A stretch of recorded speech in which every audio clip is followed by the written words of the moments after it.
Antes de haver restrições para viajar causadas pela atual pandemia, eu estava voltando para casa de uma designação internacional que, devido a problemas de agendamento, resultou em uma conexão de voo no domingo.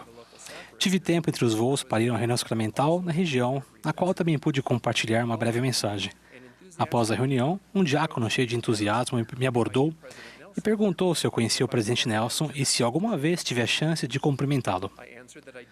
Respondi que o conhecia, que eu o cumprimentei e que, como membro do bispado presidente, tinha a oportunidade de me reunir com o presidente Nelson e seus conselheiros algumas vezes por semana.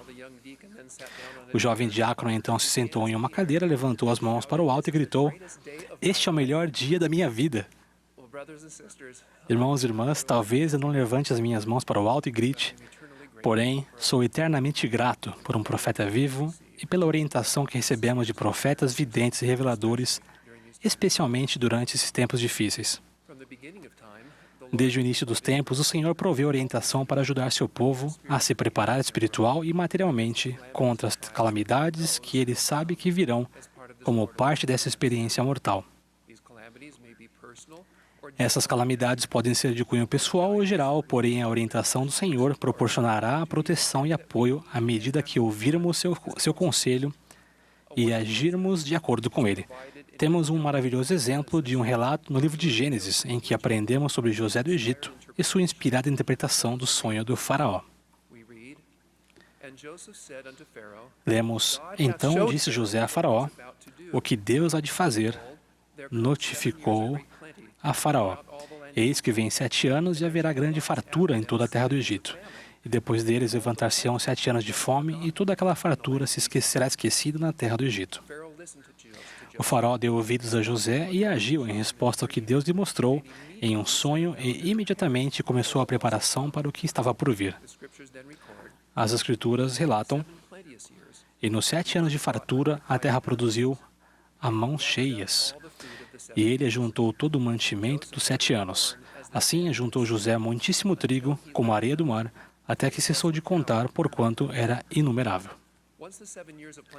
Assim que os 7 anos de abundância terminaram, lemos que começaram a vir os 7 anos de fome, como José tinha dito. E havia fome em todas as terras, mas em toda a terra do Egito havia pão. Hoje somos abençoados por sermos liderados por profetas que compreendem a necessidade que temos de nos preparar contra as calamidades que advirão e que também reconhecem nossas limitações ou restrições em nosso empenho de seguir seus conselhos.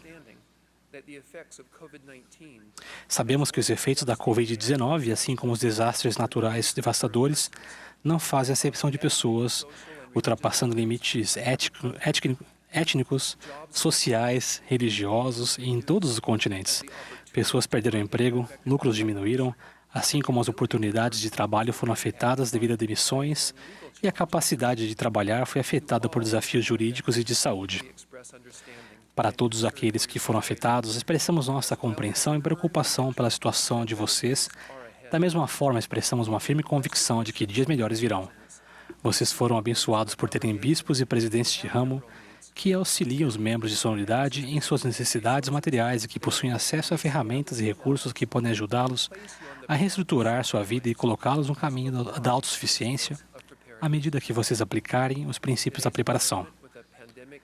Nas circunstâncias de hoje, com uma pandemia que devastou economias inteiras e muitas vidas, seria inconsistente termos um Salvador compreensivo que ignorasse a realidade que muitos estão passando e lhes pedisse que começassem a fazer uma reserva de alimento e dinheiro para o futuro.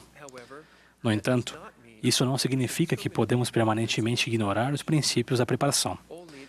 Significa que esses princípios devem ser aplicados com sabedoria e ordem, para que no futuro digamos, assim como José do Egito, havia pão. O Senhor não espera que façamos mais do que somos capazes. Ele espera, porém, que façamos o que somos capazes de fazer na época em que isto é possível. O presidente Nelson nos lembrou, na última conferência geral, o Senhor ama o esforço. Os líderes da igreja muitas vezes incentivaram os membros a preparar-se para as adversidades da vida, fazendo um armazenamento básico de mantimentos de água e uma poupança em dinheiro. Ao mesmo tempo, somos incentivados a ser sábios e a não chegar a extremos em nossos esforços de criar um armazenamento doméstico de suprimentos e uma reserva financeira. Um recurso intitulado Finanças Pessoais, Autossuficiência, publicado em 2017 e atualmente disponível no site da igreja em 36 idiomas, inicia com uma mensagem da primeira presidência que diz: "O Senhor declarou, é meu propósito suprir a meus santos." Essa revelação é uma promessa do Senhor de que Ele proverá bênçãos temporais e abrirá a porta da autossuficiência. Aceitar e viver esses princípios vai torná-lo mais capaz de receber as bênçãos materiais prometidas pelo Senhor. Convidamos você a estudar diligentemente e aplicar esses princípios e ensiná-los a seus familiares. Ao fazê-lo, sua vida será abençoada, porque você é um filho de nosso Pai Celestial. Ele o ama e jamais vai abandoná-lo. Ele o conhece e está pronto para lhe conceder as bênçãos espirituais e temporais da autossuficiência. Esse recurso inclui capítulos que falam sobre criar um orçamento e viver dentro dele, proteger sua família contra dificuldades, administrar crises financeiras e investir para o futuro. E ele está disponível a todas as pessoas no site da igreja ou por meio de seus líderes locais.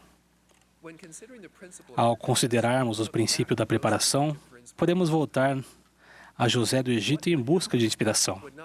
Saber o que iria acontecer não teria sido suficiente para cuidar deles durante os anos das vacas magras, sem certa quantidade de sacrifício durante os anos de abundância.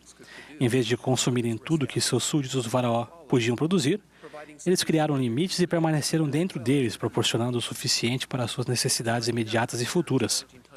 Não foi o suficiente saber que tempos desafiadores chegariam. Eles tiveram que agir e, por causa de seu esforço, havia pão. Isso nos leva a uma importante pergunta. Portanto, o que deve ser feito? Um bom começo é entender que todas as coisas são espirituais para o Senhor e que, em tempo algum, Ele nos deu uma lei que fosse terrena. Todas as coisas apontam para Jesus Cristo como um alicerce sobre o qual precisamos edificar, até mesmo nossa preparação temporal. Estar materialmente preparado e autossuficiente significa acreditar que pela graça ou pelo poder capacitador de Jesus Cristo e nosso próprio esforço, somos capazes de satisfazer todas as necessidades temporais e espirituais da vida para nós mesmos e nossa família. Aspectos adicionais de um alicerce espiritual para a preparação temporal incluem agir com sabedoria e ordem, que significa a criação gradual de um armazenamento de alimentos e de uma poupança ao longo de um período. E, segundo, aceitar os meios pequenos e simples, os quais são uma demonstração de fé em que o Senhor magnificará nossos pequenos, porém consistentes esforços. Tendo estabelecido um alicerce espiritual, podemos então aplicar com sucesso dois elementos importantes da preparação material, que são administrar as finanças e fazer armazenamento doméstico. Os princípios-chave para administrar suas finanças incluem o pagamento do dízimo e as ofertas, eliminar e evitar dívidas, preparar um orçamento e viver dentro dele, e economizar para o futuro. Os princípios-chave para o armazenamento doméstico incluem armazenar alimentos, armazenar água, assim como outras necessidades com base nas necessidades individuais e familiares. A razão para isso é que o melhor armazém é a nossa casa, que se torna a reserva mais acessível em tempos de necessidade. Ao aceitarmos os princípios espirituais e buscarmos a inspiração do Senhor, seremos guiados de modo a saber a vontade dele para nós, individualmente e como família, e como melhor aplicar os importantes princípios da preparação material. O passo mais importante de todos é começar. O Elder Bednar ensinou esse princípio quando disse: agir é exercer fé. A verdadeira fé centraliza-se no Senhor Jesus Cristo e sempre leva à ação. Irmãos e irmãs, em um mundo em constante mudança, precisamos nos preparar para as incertezas. Mesmo que tenhamos dias melhores à frente, sabemos que os altos e baixos materiais da mortalidade continuarão. À medida que buscarmos estar materialmente preparados, poderemos enfrentar as provações da vida com mais confiança, paz em nosso coração e, assim como José do Egito, poderemos dizer, mesmo em circunstâncias estressantes, havia pão. Em nome de Jesus Cristo, amém.